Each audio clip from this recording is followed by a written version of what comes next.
देखेंगे। लाजिम है कि हम भी देखेंगे, हम देखेंगे, हम देखेंगे। जब जुल्मों सितम के कोहेंगे रूई की तरह उड़ जाएंगे। हम महकूमों के पाँव तले ये धरती धड़ धड़ धड़केगी और अहले हकम के सर ऊपर।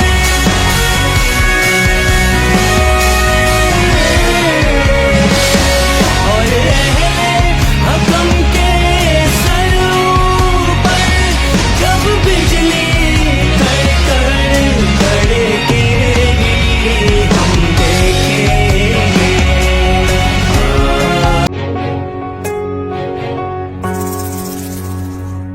हम देखेंगे। तक जाएगा तो आपको परेशानी लायक होगी। टैक्स काफी इलेक्शन भी आने वाले हैं, तो कम अज कम आवाम और साथियों को रिलीफ दें ताकि आपको सपोर्ट किया जाए।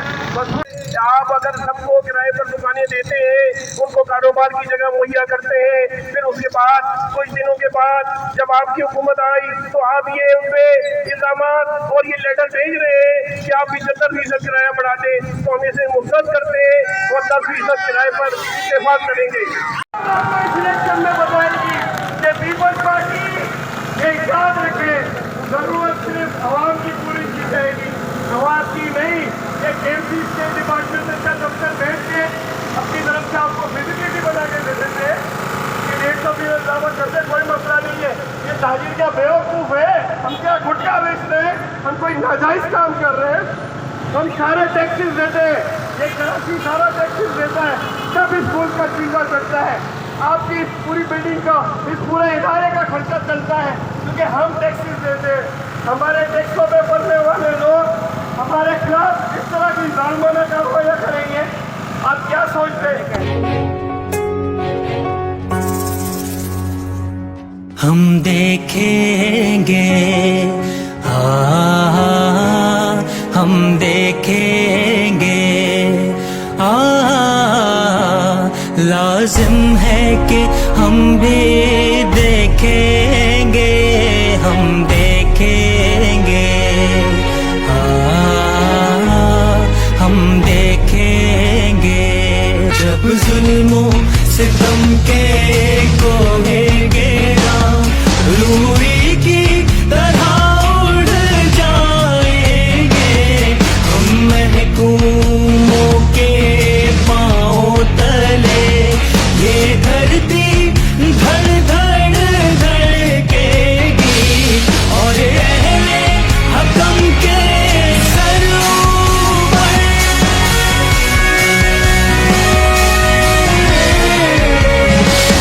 और अहले हकम के सर ऊपर जब बिजली। देखिए, आज का जो हमारा एहतजाज है उसकी वजह यह है कि जो KMC ने किरायों में इजाफा किया है वो 75% के चालान उन्होंने भेज दिए हैं। और जब चैम्बर का वक्त जो है उनसे मिलने के लिए गया मेयर से, तो उन्होंने कहा साहब हम कमी तो उसमें नहीं करेंगे, बल्कि हमने तो ये फैसला किया है कि हम 75% जो है अगले 6 महीने में और बढ़ा देंगे। तो ये तो इंतहाई जुल्म है और ये मावराए कानून है, इसलिए कि कानूनी किरायादारी 1979 का जो है उसके अंदर 10% मालिक दुकान को और मालिक मकान को किराया बढ़ाने की इजाज़त है। अब ये जो है 75% प्लस 75% यानी 150% किराया बढ़ा रहे हैं। और अब इनसे अगर बात की जाती है तो वो कहते हैं जी हमने रेवेन्यू जनरेट करना है। तो भाई रेवेन्यू जनरेट करना है तो उसका लीगल तरीका इख्तियार करें। आप इस तरह के ज़ालिमाना टैक्स लगा के आप किस तरह रेवेन्यू जनरेट करेंगे? और फिर ये बात भी अपनी जगह मुसल्लम है कि ये मार्केटें जो हैं ये KMC की मार्केटें ज़रूर हैं, लेकिन इनको ज़्यादातर को KMC ने तामीर नहीं किया है। बहुत सी मार्केटें ऐसी हैं जहाँ पर सिर्फ ज़मीन की निशानदेही की है। ताजिर ने खुद अपनी दीवार खड़ी की है, खुद छत डाली है, खुद शटर लगाया है, खुद बिजली का कनेक्शन लिया है, और 60 साल 50 साल हो गए हैं, कोई मेंटेनेंस इन मार्केटों में नहीं की गई है।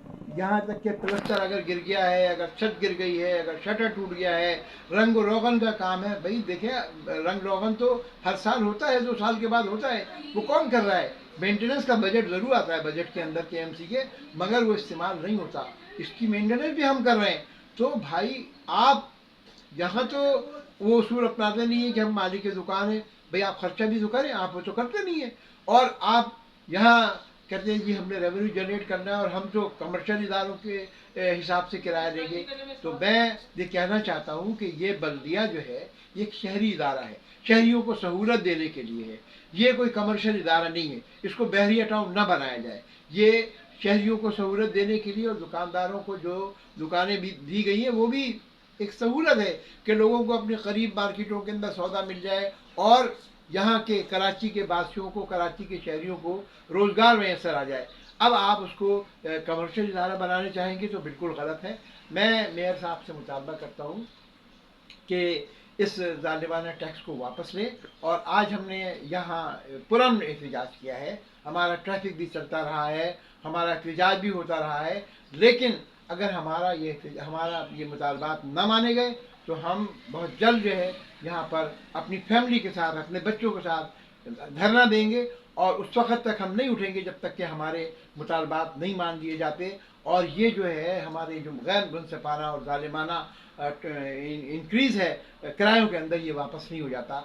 देखिए, एक बात और भी मैं कहना चाहता हूँ कि इस वक्त जो माशी हालात हैं, वो पाकिस्तान के माशी हालात ये है कि अदम इस्तेहकाम का शिकार है। डॉलर कहाँ जा रहा है, पेट्रोल की कीमत कहाँ जा रही है, बिजली की कीमत कहाँ जा रही है। यहाँ बहुत से लोग तो बगैर बिस्मिल्लाह के चले जाते हैं। हज़ारों ताजिर बेरोज़गार हो चुके हैं, दिवालिया हो चुके हैं। अभी आपने देखा फैसलाबाद के अंदर जो है एक ताजिर ने जो है इन्हीं परेशानियों के वजह से अपने 3 बच्चों को और बीवी को जहर देके खुदकुशी कर ली। ये एक समझिए कि एक मिसाल है। ये हर घर का, हर ताजिर का, हर मिडिल क्लास का ये मसला है, गरीब घर का मसला है। अब आप ऐसे हालात के अंदर किरायों को बढ़ा रहे हैं और लोगों को कह रहे हैं हम दुकानें खाली करा देंगे, हम सील कर देंगे। तो खुदा के लिए इन चीज़ों से बात आ जाए। आप लोग जो हैं वो मुग़ल शहंशाह नहीं हैं, आप लोग जो है मुंतखब नुमाइंदे हैं। मुंतखब नुमाइंदा जो होता है वो अवाम की फलाह के लिए सोचता है, शहरियों की फलाह के लिए सोचता है, उनके लिए रास्ते निकालता है। ये नहीं कहता कि जी नहीं हमने 150% क्या कहते हैं टैक्स बढ़ा देना है और हमने अपना रेवेन्यू जनरेट करना है। तो मैं दोबारा अपील करता हूँ, और साथ ही मैं कराची चैम्बर ऑफ कॉमर्स से जुबैर मोतीवाला साहब से कि बराए मेहरबानी कराची चैम्बर ऑफ कॉमर्स अपनी असर इस्तेमाल करें और इस गंभीर मसले को, संगीन मसले को फौरी तौर पर हल करें। का मसला हो या शेषा कबाड़ी मार्केट का मसला हो या आपके टिम्बर मार्केट का मसला हो, हर मसले के ऊपर उन्होंने छोटे ताजिरों का साथ दिया है। मगर इस वक्त जो है हमें वो रिस्पांस नहीं मिल रहा है। आप ये देखें, साबिक़ा इलेक्शन के अंदर कराची चैम्बर के 50% से ज़्यादा हमने वोट दिए हैं BMG ग्रुप को। हम BMG ग्रुप के मशहूर हैं, उनको हमने भरपूर सपोर्ट की है। मगर मजीद मेमन साहब जो चेयरमैन हैं स्मॉल ट्रेडर्स कमेटी के, उनकी जानिब से और कराची चैम्बर के वज़ारों की तरफ से और जुबैर मोतीवाला साहब की तरफ से वो रिस्पांस हमको नहीं मिल रहा है। मैं उनसे पुरजोर अपील करता हूँ तमाम अफराद से, मजीद मेमन साहब के जुबैर मोतीवाला साहब से कि बराए मेहरबानी इस मसले के अंदर अपनी असर रसूख इस्तेमाल करें और इस गंभीर मसले को, इस संगीन मसले को फौरी तौर पर हल करें।